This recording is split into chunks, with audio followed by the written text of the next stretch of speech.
चलिए अब करते हैं क्वेश्चन नंबर 5। क्वेश्चन नंबर 5 में हमें क्या करना है, draw appropriate Venn diagram for each of the following. हमें 4 केस दिए हैं, उनके लिए हमें क्या करना है, पहले वेन डायग्राम बनाना है। ठीक है, देखिए हम जब वेन डायग्राम वाला टॉपिक देख रहे थे तब हमने बहुत सारी चीज़ें समझी थी कि हमको कैसे वेन डायग्राम ड्रॉ करना है। ठीक है, तो आई होप वो सारे कॉन्सेप्ट्स आपको क्लियर है। तो अब हमको क्या करना है, अब हमें जो भी वेन डायग्राम निकालना है ना, उसके लिए हम धीरे धीरे जो शुरू एकदम अंदर से शुरू करेंगे, जो भी बेसिक चीज़ें, वहाँ से हम आते आते एंड में जो भी चीज़ें सेट का कॉम्प्लीमेंट बोला है, पहले देखिए इसमें यूनियन बोला है फिर कॉम्प्लीमेंट बोला है, तो पहले हम यूनियन निकाल लेंगे फिर कॉम्प्लीमेंट निकाल लेंगे और फिर हम रिजल्टेंट वेन डायग्राम को ड्रॉ कर देंगे। ठीक है, तो ज़रूरी नहीं कि आप एक ही बार में तुम्हारा फाइनल आंसर निकाल लो। ठीक है, तो सबसे पहले हम क्या करते हैं, हमको पता है कि एक रेक्टेंगल रिप्रेजेंट कर रहा है हमारा यूनिवर्सल सेट। ठीक है, और कोई भी दो सेट को हम कैसे रिप्रेजेंट करेंगे, सर्कल से, और कोई भी इन जनरल दो सेट को हम आपस में ऐसे इंटरसेक्ट करते हुए रिप्रेजेंट करेंगे। तो ये ए हो गया, ये बी हो गया। ठीक है, अब हमें बताना है ए यूनियन बी का कॉम्प्लीमेंट। ए यूनियन बी का कॉम्प्लीमेंट है तो सबसे पहले हम ए यूनियन बी निकाल लेते हैं। ठीक है, तो ये वाला ए यूनियन बी में क्या होगा, ए का सारा हिस्सा आ जाएगा और बी का भी सारा हिस्सा आ जाएगा। तो बेसिकली ये जो भी शेडेड रीजन है ये हो गया हमारा ए यूनियन बी। ठीक है, तो ये ग्रीन हिस्सा जो है वो हो गया ए यूनियन बी। बात समझ में आ रही है। अब हमें निकालना है ए यूनियन बी का कॉम्प्लीमेंट, तो क्या करेंगे, हम फिर से एक सेट बनाएंगे। ठीक है, अगेन यूनिवर्सल सेट, ये ए है और ये है बी। ठीक है, अब ध्यान से समझिए, ए यूनियन बी तो ये रिप्रेजेंट कर रहा है, अब हमें इसका कॉम्प्लीमेंट निकालना है। किसी भी सेट का कॉम्प्लीमेंट मतलब यूनिवर्सल सेट का ऐसा हिस्सा जो वो सेट में नहीं आता हो। ठीक है, ध्यान से समझिए, अगर ये जो ग्रीन शेडेड रीजन है ये अगर ए यूनियन बी रिप्रेजेंट कर रहा है तो बचा हुआ यूनिवर्सल सेट का जो पूरा हिस्सा बचा हुआ है जो शेडेड नहीं है वो रिप्रेजेंट करेगा ए यूनियन बी का कॉम्प्लीमेंट। ठीक है, अकॉर्डिंग टू डेफिनेशन। ठीक है, तो अब हमको क्या करना है, अब हमें सिर्फ ये देखना है कि देखो इसमें जो जो पार्ट कलर है उसको छोड़ के हमें रेक्टेंगल के अंदर पूरा पार्ट शेड कर देना है। देखो मैं सर्कल के अंदर नहीं कर रही हूँ क्योंकि सर्कल हमारा ए यूनियन बी को रिप्रेजेंट कर रहा है, तो वो एक ए यूनियन बी के कॉम्प्लीमेंट को रिप्रेजेंट नहीं कर सकता। देखिए, ठीक है, ये तो ये जो रेड रीजन है, जो शेडेड रीजन है, ये रिप्रेजेंट कर रहा है ए यूनियन बी का कॉम्प्लीमेंट। बात समझ में आ गई। ठीक है, तो पहले हमने क्या करा, पहले हमने ए यूनियन बी निकाल दिया, फिर उसको देख लिया, अब उसमें उसको देखकर, अब शेडेड रीजन को देखकर हमने क्या करा, ए यूनियन बी का कॉम्प्लीमेंट का इंटरसेक्शन ए यूनियन बी के कॉम्प्लीमेंट निकाल लिया। ठीक है, आई होप समझ में आ गई अच्छे से।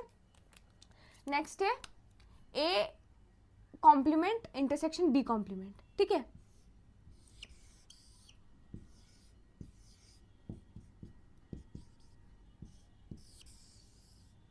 ये यूनिवर्सल सेट है, अगेन ये ए है, ये वाला बी है, अगेन ये यूनिवर्सल सेट है, दो सर्कल है, ये वाला सर्कल ए है, ये वाला सर्कल बी है। ठीक है, अब हम एक काम करते हैं, सबसे पहले इधर एक कॉम्प्लीमेंट को कलर कर देते हैं। एक कॉम्प्लीमेंट मतलब ए को छोड़ के यूनिवर्सल सेट का पूरा हिस्सा, ए को छोड़कर यूनिवर्सल सेट का पूरा हिस्सा, मतलब इस रेक्टेंगल का पूरा हिस्सा, बस ये सर्कल नहीं आए, ए वाला सर्कल नहीं आना चाहिए। ठीक है,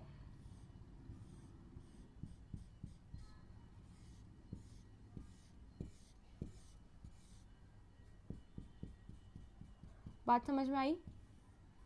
हमने पूरा रेक्टेंगल शेड कर दिया, बस क्या शेड नहीं किया, उस रेक्टेंगल का ये सर्कल, इस सर्कल को छोड़ के अपन ने, इसको मैं एक काम करती हूँ ब्लैक से करती हूँ ताकि आपको और अच्छे से समझ में आए। ठीक है, इस सर्कल को छोड़ के मैंने पूरा रीजन शेड कर दिया है, क्योंकि ये सर्कल रिप्रेजेंट कर रहा है ए को और मुझे एक कॉम्प्लीमेंट बनाना है, तो ये रेड रीजन क्या रिप्रेजेंट कर रहा है, ए कॉम्प्लीमेंट। बात क्लियर है। अब आते हैं अपन बी कॉम्प्लीमेंट पे। ठीक है, तो बी कॉम्प्लीमेंट में अगेन हमें बी को छोड़कर, ये बी है, ये बी वाले सर्कल को छोड़ के पूरा यूनिवर्सल सेट कलर कर देना है। ठीक है,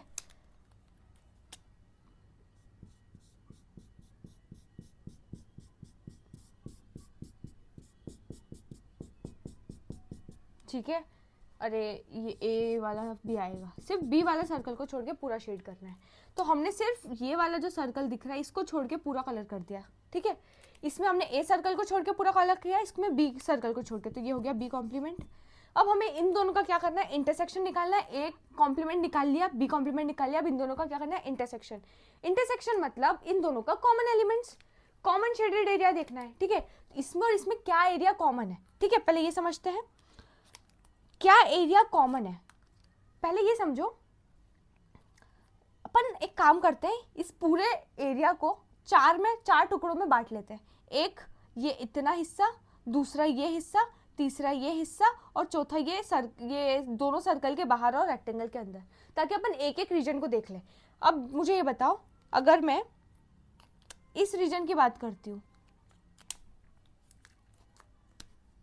ये दिख रहा है आपको, यहाँ से लेके यहाँ तक, ये जो दिख रहा है, इसकी बात करती हूँ तो ये दोनों में देखते हैं, क्या ये पार्ट शेडेड है? हाँ, इसमें शेडेड है। नहीं, इसमें शेडेड नहीं है। दोनों में नहीं है शेडेड, मतलब दोनों में ये एलिमेंट कॉमन नहीं है, तो ये खाली रहेगा, ये शेड नहीं होगा। ये शेड तभी होता जब इसमें भी शेडेड होता और इसमें भी शेडेड होता, क्योंकि हमें निकालना है इंटरसेक्शन। एक का हिस्सा है पर दूसरे का हिस्सा नहीं है, तो वो इंटरसेक्शन का हिस्सा नहीं होगा, तो ये वाला पार्ट खाली रहेगा। अब हम ये वाला पार्ट देखते हैं, ठीक है, इसमें खाली है, इसमें भी खाली है, तो इसमें भी खाली रहेगा। अब ये वाला पार्ट देखते हैं, ठीक है, इसमें खाली है, इसमें भरा है, इसमें शेडेड है, इसमें शेडेड नहीं है। सिंस दोनों में शेडेड नहीं है तो ये वाला पार्ट भी खाली रहेगा। अब हम ये वाला हिस्सा देखते हैं, ये रेक्टेंगल के अंदर वाला और ये दोनों सर्कल के बाहर वाला, इसमें भी फील्ड है, इसमें भी फील्ड है, मतलब सिर्फ ये वाला एरिया शेडेड रहेगा, ठीक है। तो ये रिप्रेजेंट क्या करेगा, ये रिप्रेजेंट करेगा हमारा A intersection, A complement intersection B complement. अब हमने एक प्रॉपर्टी देखी थी कि ए यूनियन बी का कॉम्प्लीमेंट किसके बराबर होगा, A complement intersection B complement के। वेरीफाई कर लो वेन डायग्राम से, इसका आंसर ए यूनियन बी का कॉम्प्लीमेंट ये रिप्रेजेंट कर रहा है, A complement intersection B complement ये रिप्रेजेंट कर रहा है। अगर आप दोनों को ध्यान से देखो तो ये दोनों सेम ही चीज रिप्रेजेंट कर रहे हैं, दोनों में सेम शेडेड रीजन है, ठीक है। चलिए next, A union B, A intersection B का कॉम्प्लीमेंट। तो सबसे पहले हम क्या करेंगे, अगेन यूनिवर्सल सेट बनाएंगे, ठीक है। ये ए बनाया, ये बी बनाया, और एक और बार यूनिवर्सल सेट बना के ये ए बनाया, ये बी बनाया, ठीक है। अब यूनिवर्सल सेट बना लिया हमने, ये ए है और ये है हमारा बी। अब हमें ए इंटरसेक्शन बी निकालना है, तो सबसे पहले हम ए इंटरसेक्शन बी निकालते हैं, जो ए में भी कॉमन है बी में भी कॉमन है, तो ये हमारा ए इंटरसेक्शन बी निकल गया। अब हमें इसका क्या करना है, कॉम्प्लीमेंट। ये एरिया रिप्रेजेंट कर रहा है ए इंटरसेक्शन बी। अब हमें अगर इसका कॉम्प्लीमेंट निकालना है, इसका कॉम्प्लीमेंट मतलब यूनिवर्सल सेट का वो हिस्सा, पर ये वाला हिस्सा नहीं आना चाहिए। ये शेडेड रीजन को छोड़ के पूरा शेडेड रीजन कर दो, पूरा रीजन को शेड कर दो, तो वो हमारा क्या हो जाएगा,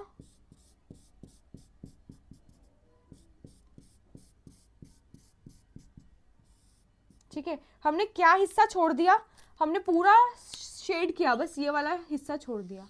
क्यों छोड़ दिया, क्योंकि ये रिप्रेजेंट कर रहा है ए इंटरसेक्शन बी को, तो अब ये जो शेडेड रीजन है, जो ब्लैक कलर से मैंने शेड किया है, वो रिप्रेजेंट कर रहा है ए इंटरसेक्शन बी के कॉम्प्लीमेंट को। क्लियर है? चलिए, ये हो गया हमारा। नेक्स्ट आता है A complement union B complement. देखिए, हम already A complement B complement बना चुके हैं। ये ए कॉम्प्लीमेंट है, ये क्या है, बी कॉम्प्लीमेंट, ठीक है। ए कॉम्प्लीमेंट है, ये है बी कॉम्प्लीमेंट। एक काम करते हैं, अब हमारा एक यूनिवर्सल सेट बनाते हैं। अगेन ये वाला सर्कल रिप्रेजेंट करेगा ए को, ये वाला सर्कल रिप्रेजेंट करेगा बी को, ठीक है। ए कॉम्प्लीमेंट है हमारे पास, बी कॉम्प्लीमेंट भी। अब हमें इन दोनों का क्या करना है, यूनियन। तो हम क्या करते हैं, सबसे पहले हम ए कॉम्प्लीमेंट का पूरा हिस्सा मार्क कर देते हैं, फिर हम बी कॉम्प्लीमेंट का हिस्सा पूरा मार्क कर देंगे, और जो भी हमारा फाइनल रहेगा वो रिजल्टेंट रहेगा, ठीक है। मतलब वो इन दोनों का A complement union B complement represent करेगा। तो पहले ए कॉम्प्लीमेंट को शेड कर दे। ए कॉम्प्लीमेंट को शेड करने के लिए सिर्फ ये सर्कल को छोड़ के पूरा शेड कर देना है हमको, दिख पा रहा है ना। तो ये सर्कल को छोड़ के, ये वाला जो सर्कल है, इसको छोड़ के मैंने पूरा क्या कर दिया, मार्क कर दिया।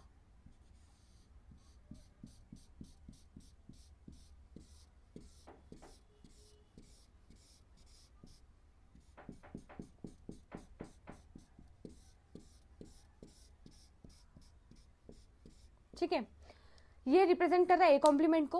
अब मैंने ए कॉम्प्लीमेंट पूरा मार्क कर दिया, मुझे बी कॉम्प्लीमेंट भी मार्क करना है। बी कॉम्प्लीमेंट में मुझे बी वाले सर्कल को छोड़ के बाकी पूरा शेड कर देना है। बी वाला सर्कल क्या रिप्रेजेंट कर रहा है, ये वाला, देखो ध्यान से, ये सर्कल को छोड़ के मुझे फिर से सारा शेड कर देना है, ठीक है।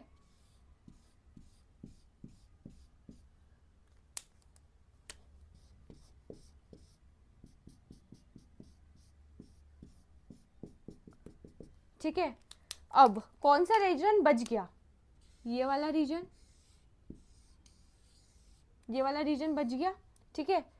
ठीक है, अब ये जो हमारा शेडेड रीजन है, ये वाले को छोड़ के, ये वाला पार्ट को छोड़ के मैंने पूरा शेड किया, ये रिप्रेजेंट क्या कर रहा है, A union A complement union B complement. Again हमने एक प्रॉपर्टी देखी थी कि ए इंटरसेक्शन बी का जो कॉम्प्लीमेंट होगा वो किसके बराबर होगा, A complement union B complement के। आप वेन डायग्राम के थ्रू वेरीफाई कर सकते हो कि इसमें जो शेडेड रीजन है और इसमें जो शेडेड रीजन है वो भी सेम है, ठीक है। तो ये जो प्रॉपर्टीज है इनको आप ऐसे भी वेरीफाई कर सकते हो थ्रू वेन डायग्राम, ठीक है। आप इनको कुछ पर्टिकुलर एग्जांपल लेके भी वेरीफाई कर सकते हो और वेन डायग्राम से भी वेरीफाई कर सकते हो। वेन डायग्राम से वेरीफाई करना काफ़ी इजी हो जाता है क्योंकि आप इन जनरल कोई भी केस ले सकते हो, ए बी सर्कल से रिप्रेजेंट करो, जैसे जैसे कॉम्प्लेक्सिटी बढ़ती जाए आप वैसे वैसे नए नए नए नए वेन डायग्राम बनाते जाओ। एट द एंड आपको वो वेन डायग्राम मिलना चाहिए जो आप शुरू में फाइंड कर रहे थे। जैसे ए यूनियन बी का कॉम्प्लीमेंट फाइंड करना है तो पहले आप ए यूनियन बी बना लो, उसके बाद अगर आपको ए यूनियन बी को भी डायरेक्ट बनाने में दिक्कत है तो पहले आप ए को बना लो, फिर आप बी को बना लो, फिर आप ए यूनियन बी उन दोनों को मिला के देखकर ए यूनियन बी बनाओ, फिर ए यूनियन बी को देखकर ए यूनियन बी का कॉम्प्लीमेंट बनाओ, ठीक है। आपको जैसा कंफर्टेबल हो वैसे बनाओ, 4-5 जितने आपको बनाने बनाओ, बट आपको फाइनली एट द एंड एक ऐसा वेन डायग्राम चाहिए जो क्वेश्चन में जो बोल रहा है वो रिप्रेजेंट करता हो, ठीक है। तो आई होप आपको अच्छे से क्लियर होगा। अब आपको इससे रिलेटेड कुछ भी कैसे भी वेन डायग्राम दे, ठीक है, कि आपको इस कोई पर्टिकुलर कॉम्प्लेक्स इक्वेशन है या इसी को कॉम्प्लेक्स करके दे दिया कि ए यूनियन बी है, इसका intersection with A intersection B, ऐसा कुछ भी दे दिया, या इसका कॉम्प्लीमेंट, कुछ भी कैसी भी कंडीशन दे, आपको सिंप्लीफाइड करके उसको वेन डायग्राम में रिप्रेजेंट करना है। मान लो ऐसा कुछ दे दिया, मान लो, तो पहले आप ए यूनियन बी का एक वेन डायग्राम बना लो, फिर ए इंटरसेक्शन बी का एक वेन डायग्राम बना लो, फिर ए इंटरसेक्शन बी के कॉम्प्लीमेंट का वेन डायग्राम बना लो, उसको देखकर ये मिल गया, ये मिल गया, अब उन दोनों का इंटरसेक्शन निकालना है तो उन दोनों में जो कॉमन एरिया है वो निकाल लो, ठीक है। तो अब इससे रिलेटेड आपको कोई भी कैसा भी कॉम्प्लेक्स क्वेश्चन आए आपको डरना नहीं है, आपको बस एकदम बेसिक से शुरू करते जाना है, वेन डायग्राम बनाते जाना है, ठीक है। आपको एक बार वेन डायग्राम के कॉन्सेप्ट्स क्लियर हो गए तो आप इस टाइप के किसी भी टाइप के क्वेश्चन को कर सकते हैं, ठीक है। चलिए, आई होप ये क्वेश्चन आपको समझ में आया होगा।